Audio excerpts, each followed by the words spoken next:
Much of the debate around the Brexit implication for ports is focused, as has been just mentioned, on Dover. Can you tell us about the challenges and the opportunities faced by other major hubs, and particularly by Holyhead? I think, broadly speaking, our issues in Holyhead are quite similar to Dover, in that we're very much space constrained. Holyhead Port is a port that's basically built in the middle of Holyhead town. It divides the town into two halves. The A55 expressway, which brings traffic to Holyhead Port from the northwest, stops, roughly speaking, about a half a mile away from the port entrance. That half a mile is a single carriageway road, which leads up to our check-in booths. Any delay at the check-in booths, for us, not only impacts on the port itself, but it unsurprisingly impacts on the local traffic, which finds it difficult to manoeuvre from one side of the town to the other. Apart from the space constraints, of course, other issues that we have are the ferry timetabling. Any delays that any sort of customs check is required will impact probably on ferry schedules. They're very important to us. And of course, what we don't have in Holyhead is any space to expand, because we're right in the middle of town. So we have no wriggle room whatsoever. Yes. That's a point, no doubt, which you're in discussion with the Welsh Government about the possibility of getting land beyond Holyhead for that purpose. But could I turn to the preparatory work that's been done, if there has been work undertaken at Holyhead for the reintroduction of border checks? No, there hasn't any specific work been done. We have been engaging with HMRC. We have been discussing with them. They've brought technical notices out. We have further discussion planned with them, but no specific real infrastructure changes, if that's what you're alluding to. And if there was a need for that, could it be delivered within the timescale? It would very much depend on what was being asked. Infrastructure projects are notoriously slow to deliver, but it depends on the quantum, I guess. Yes, indeed, and the timescale. Could I move to another aspect of this? There's been mentioned broadly a risk that traffic might be displaced from Holyhead to other ports in the UK, or indeed to direct access ports on the European mainland. What are your concerns about that, if any? There are concerns, but at the end of the day, the freight that could travel through Holyhead is what we call just in time. It's traffic that needs to get to market in Dublin quickly. Diverting to, for example, Rotterdam and having a sea voyage from Rotterdam to Dublin, that's a completely different cargo type, I would suggest. Would that be equally applicable for goods coming from Dublin for European mainland via the UK at the moment? Yes, I suppose it would be, vast majority, yes. Thank you. Baroness Renson, I think. Sorry. In the future relationship white paper, the government indicated that it intends to continue cooperation with EMSA. Now, from your perspective, how crucial is the role of EMSA? What is its importance in the maritime industry? And would the government's proposed position on cooperation with EMSA be sufficient? Is cooperation good enough? Do you have to be a member? Yeah. This particularly in my other job as Chief Executive for Haven Authority is absolutely core to our being. It's all about the safety of navigation.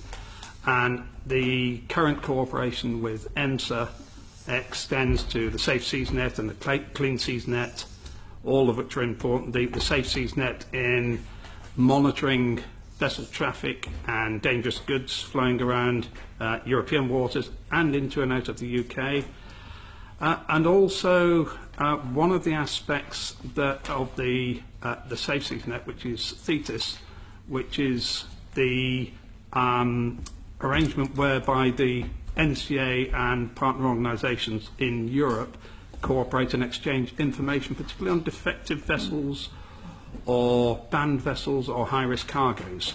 And moving on to the last part of your question, the proposal currently from the government excludes membership of EMSA and excludes participation in Safe Seas Net, Clean Seas Net, and very, very importantly, Thetis. Yes, the MCA could gather that information, but it's duplicating a process that's already in place and would not necessarily be as inclusive and widespread or as efficient as the current arrangements. Could I come in and just endorse the comments of my colleague? So in the UK Chamber, we've had an extensive discussion with all our members who essentially are highly reliant on established EMSA programmes. Their reporting disciplines are integrated into company systems. There appears to be a general benefit. And in exchanging the information that we currently do with EMSA, with the MCA or a new UK agency, would involve the development of new IT infrastructure and reporting arrangements. And we see no signs that preparation is being made for that, or indeed funding. And I think the National Audit Office identified that there was a requirement for £8 million of IT, and there's very little time for the introduction of a programme of that size to cover these exigencies. So until you got that introduction, how long do you think it would take to get it and the new IT? And until you got it, is it security issues or environmental issues or safety issues which are most at risk?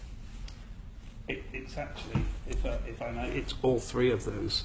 They're all of equal importance. The security issues, it goes without saying. I think the VTMIS, the Vessel Traffic Monitoring System, is absolutely essential to security, maritime security. The ship safety aspect, the defective ship aspect, the ship reporting aspect is absolutely essential to the safety of navigation. That they all bear an equal part, I think it's fair to say. And has anyone got any estimate of how long it would take to get the IT systems up in order to deal with some of those problems?